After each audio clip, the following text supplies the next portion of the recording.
Hello and welcome, everybody. I'm Stephen and I'm a popular investor on eToro. Thanks very much for listening to this video. And as usual, please take the time to this video and subscribe to my channel. That really helps the YouTube algorithm.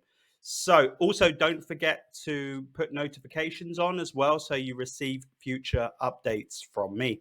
So as we get started, I'm going to be doing a short weekly update on what happened in the markets last week. I want to thank everybody for your patience. Things have been a little bit up and down the last few weeks or so, and I'll explain a little bit why. So let's get started. So last week, our portfolio was up just over 2%, so 2.04%. If we compare that to the other benchmarks, the Nasdaq was up about 3.2, and the S&P was up about 2.6%. Bitcoin was up about 1.8%, and the FTSE 100 was up about 1.06%. Bitcoin did okay last week. Actually, it was up a little bit. However, some of the altcoins suffered some large drawdowns over the last couple of weeks, and I suspect that's one of the main reasons why our portfolio slightly underperformed the Nasdaq and the S&P 500. The technology sector has done particularly well recently. There's been a lot of AI craze going around, and some of the highly weighted stocks in the Nasdaq, such as Nvidia and a few other companies, have led to those outsized gains for tech stocks. As I mentioned, the S&P and Nasdaq had a strong week last week. Europe continued to show some strength, and so did China. And I also did some short-term positions last week with some success in China national building materials. However, we're in that kind of stage where stocks have rallied over the last kind of month or so, and we're in that kind of no man's land zone on stocks in terms of short-term trading, where there's less attractive opportunities to go long in the short term, and there's less attractive opportunities to go short at the moment because we're not quite at extremes. So I've been biding my time and being a lot more patient on trades than I had been before. Anyway, from a year-to-date perspective for 2023, we're still doing pretty well, to be honest with you. Our portfolio is up about 15.57% overall for the year so far. However, if we do compare that to the Nasdaq, we've seen a whopping rise of about 30.8%. So I just mentioned a moment ago the main reasons for those rises, and that is because there was a huge bounce back on tech stocks. 2022, they did significantly poorly, and that was mainly because of interest rate rises. And like now, there's been talk about a potential pause, which happened in the last FOMC meeting, and potential for interest rates to go down further in the future and for there to be a reduction or a U-turn in policy. And that's led to a big rally in stocks at 30.8%. You will also know that some of the highest weighted stocks in the Nasdaq make up a large majority of those gains as well. So it's been a bit of an outsized return in terms of the Nasdaq. We're slightly above the S&P 500, which is up about 14.8% overall for the year. Been a fairly poor year so far for UK stocks. Are just up about 2.11%, and that's mainly because in the FTSE 100, it's made up of a lot of financial services companies, and we all know that they struggled towards the beginning of 2023. And the Hang Seng Index, although it has slightly rallied over the last week or two, is still down about 0.71% for the year. The reopening wasn't quite as smooth as people had anticipated, but to be honest with you, it goes without saying that it's going to take a little bit of a while for demand to come back online and for China really to be able to replenish those industries after what was COVID lockdowns for a long period of time. So I think we need to be patient with that. It's also important to know that China is also doing quantitative easing while other countries are still quantitative tightening. So I think that there's still a lot of upside left in China and Hong Kong. Bitcoin is up 59.20%. So Bitcoin has had a very good year. As we will see a little bit later, Bitcoin has been rallying, but altcoins have been significantly underperforming Bitcoin. And that is because of kind of the narrative around the SEC, who are attacking a lot of the different altcoin projects and seem to be giving a free pass to Bitcoin. We'll talk about that a little bit later. So as we move on to the main news from last week, and really it was a pretty good week in the market. So there was basically several signs emerged that the economy was arguably enjoying like a Goldilocks expansion, as we saw continued growth alongside that falling inflation. So some of that growth was seen in some of the figures that came out last week. The retail sales rose 0.3% for the month and 1.6% over the last 12 months, marking the first year-over-year increase since January. There was a lot of commentators that said we were potentially slipping into a recession, and that growth would really slow or would go down, and we are still seeing positive statistics such as retail sales rising. On Tuesday, the Labour Department also announced that the Consumer Price Index, which is a gauge of inflation, had increased at a year-over-year pace of 4%, not as high as initially had been anticipated. So it's really showing that the US, through their use of increasing interest rates over a significant period of time, have started to make real moves to reduce inflation in terms of the long term. So they're making really good inroads into it. Also, very importantly last week, and probably the most important news from last week, is that at the FOMC meeting, they kept the federal funds rate steady in the 5 to 5.25 range. So they basically paused. However, some of the comments from policymakers and Jerome Powell itself have suggested that this is more of a skip than a pause. So it doesn't mean that interest rates are necessarily going to start to decrease or to have a long pause at this point and stay steady. That this could just be a skip in increasing the interest rates, and in the next couple of months we could still see further increases, and that comes into what the federal funds rate futures are looking at, and they're expecting at least one more rate increase before they are paused for a significant period of time. That could come as early as the next FOMC meeting or the one after, but it's currently being priced in the market that will happen. In Europe as well, we're also seeing that the ECB has raised its key deposit rate by a quarter percentage point to 3.5%, and this is the highest level in 22 years.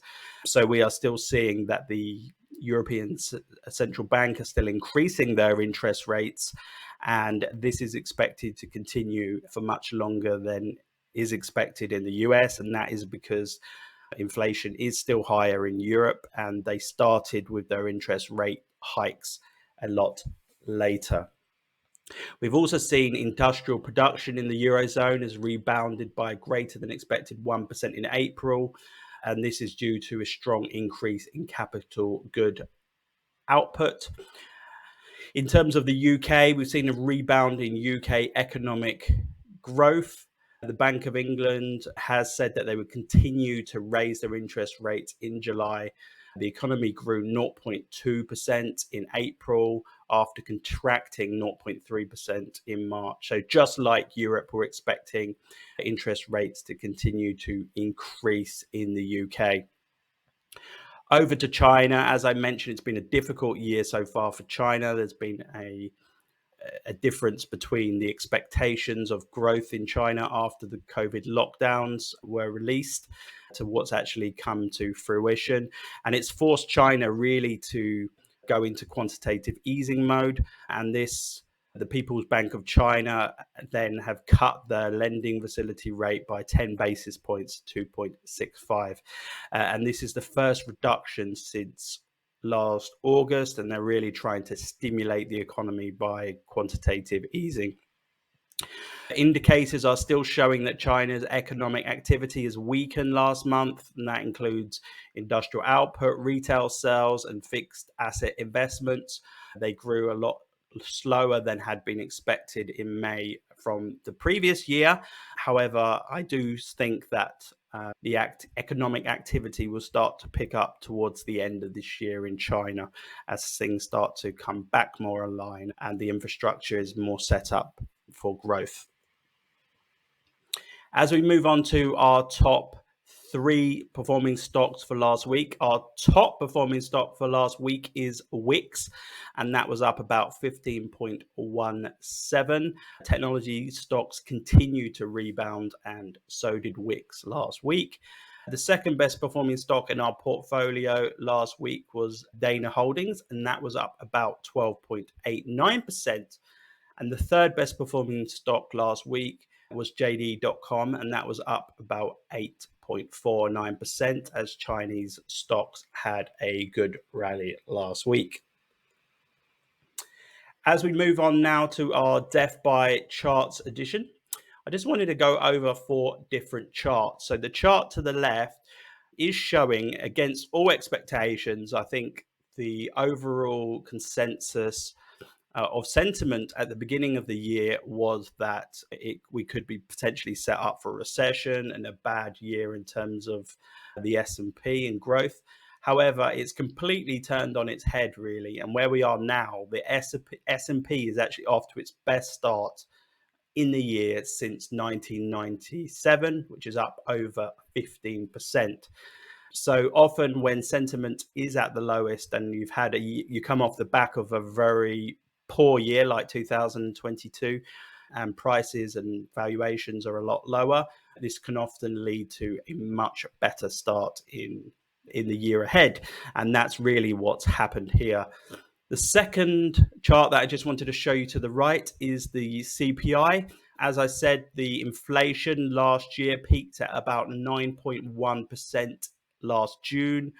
Again, sentiment was extremely low last year, and by using lots of different methods such as reducing the overall balance sheet and also increasing interest rates, which has reduced demand and has reduced inflation as well, we are now down to about 4%. It's still about double what the Federal Reserve's target is. Their target's about 2%.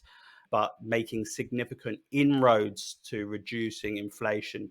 But it's pretty clear that the Federal Reserve is very adamant that they want to bring it down to their target rate before they make any significant moves, such as cutting the interest rates. The third chart I just wanted to show you is the difference in the different things that make up the CPI. And as you can see from this chart to the left, we've seen a decrease in inflation in certain areas of which were very significant in 2022. Obviously, energy was extremely high because of what was happening in Ukraine and Russia. Also, the demand increased for energy as well after the COVID-19 lockdowns. This created an imbalance, and we saw oil prices, etc., increasing well over $100 a barrel. They've now come down pretty significantly.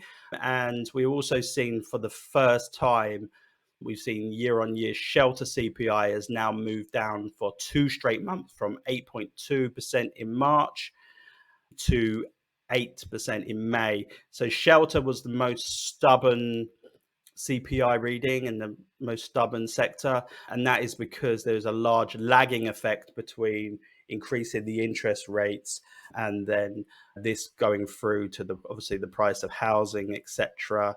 And this is now starting, after many months of increasing interest rates, is now starting to take hold, and we're starting to see a lower CPI reading in terms of shelter. I expect this to continue over the next 6 months or so.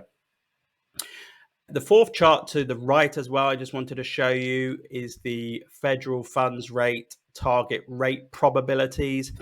And again, this shows that the target rate is quite likely to be about 5.25 to 5.5%, and that is very likely at about 74.4% probability. After 10 consecutive meetings with rate hikes, the Fed has finally decided to pause. However, the Fed's fund rate at a range of 5.0 to 5.25, and they have increased the median projection for the year end to 5.6. That would imply that there might be 2 more rate hikes before the end of the year. So as we move on to the crypto news and views, and it has been a very volatile time in crypto over the last month or so. So the SEC have really waged a war on altcoins and anything really that's not Bitcoin, especially on exchanges. There's cases against Binance, cases against Coinbase. Also, there was certain projects that they have started to try to claim that they are potentially securities. This led to a huge sell-off in some of those coins over the last kind of couple of weeks. And it's really showing now that the SEC have decided that there's not much they can do about Bitcoin, that it's significantly decentralized, and that it had been given a pass by previous policymakers, etc.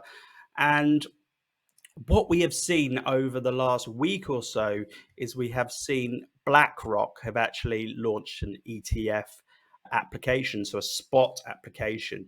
So you will know in 2021 that many futures Bitcoin ETFs were approved. However, they always refused to have a spot ETF. They didn't approve them, and that is mainly because they said that they couldn't control the exchanges that they were being sold on, etc. So they didn't have sufficient powers to be able to safeguard users, etc. So that led to a lot of companies withdrawing their applications for Bitcoin spot ETFs. However, we have seen a surge over the last few days of large investment companies doing Bitcoin spot ETF applications. So BlackRock is one of them. And it's quite a significant one, really, because BlackRock has over a 99% success rate in the approvals of their ETFs. So it would be very surprising if that they hadn't got some type of heads up that it was quite likely that the regulators were going to give a free pass to Bitcoin, and this could in turn lead to an increase in approvals of Bitcoin spot ETFs. And I think really, if anybody's going to get one through, it will be BlackRock because of their success rate and their sway with regulators. However, it should be noted that it's not much different from the other applications that were rejected in 2021, but something tells me that they have got the heads up from somewhere that it could be approved. However, these processes do take a long time to be approved, and I think it's very unlikely that they would still be approved in 2023, but 2024 is not out of the question.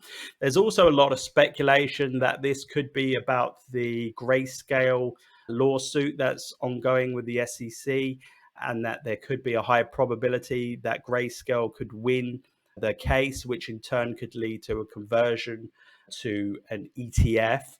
And this may have in turn led BlackRock to file an ETF, thinking that there's a higher chance of it being approved. Exactly the same really with Fidelity, and there's a lot of speculation at the moment, and I say it's only speculation because it hasn't been confirmed by either parties that they're in discussions. But there is speculation nonetheless that Fidelity could be looking to make a bid and buy out Grayscale. We all know that the group DCG, which is the holding company of Grayscale, had significant financial troubles in 2022. So this could lead the way for Fidelity to potentially acquire Grayscale. So we will keep an eye on that. Third thing that I just wanted to bring to your attention as well, as I mentioned, there's this kind of war on altcoins at the moment from the SEC and anything around companies selling them potential securities. We have seen Bitcoin kind of emerge and the price has held up very steady and has done pretty well over what's happened in the macro environment over the last few months or so. And this has led to Bitcoin dominance going over 50% for the first time in about 2 years. So we're seeing a big strength in the Bitcoin dominance. And I think that this could continue for the next kind of month or two, especially as more speculation comes around these Bitcoin ETFs, which I think is really driving that sentiment as well further.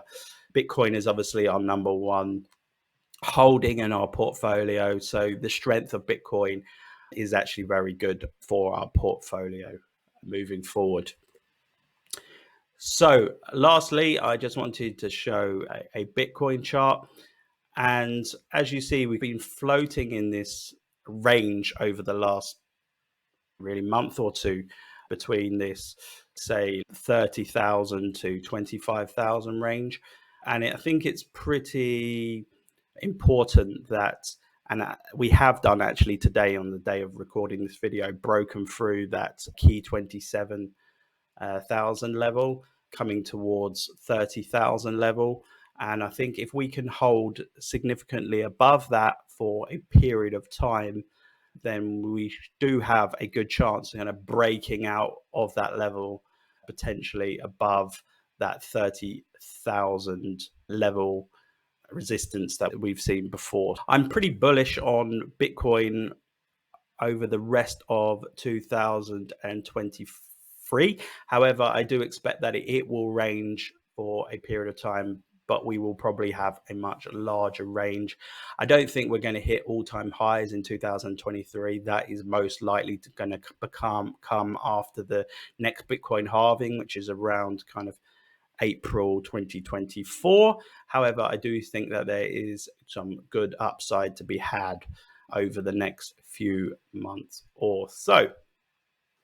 So thank you very much for listening to my video. As usual, don't forget to join my Discord group if you haven't already. Always having really great discussions with all of the community, really great community of people. So join that, see the links below if you haven't joined that already. And I just want to thank you for all your patience. It's been a pretty decent year in the markets so far in 2023. I know that might not seem like a massive consolation, especially for those who invested and copied at somewhere in the top of the market in 2021. But I really hope that you've taken the opportunity during this downtime to dollar cost average into your positions.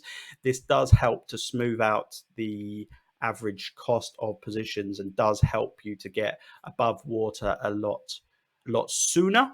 And I am expecting that we have a nice end to 2023 and go into 2024 with some momentum. So thank you very much for your patience and have a great week ahead.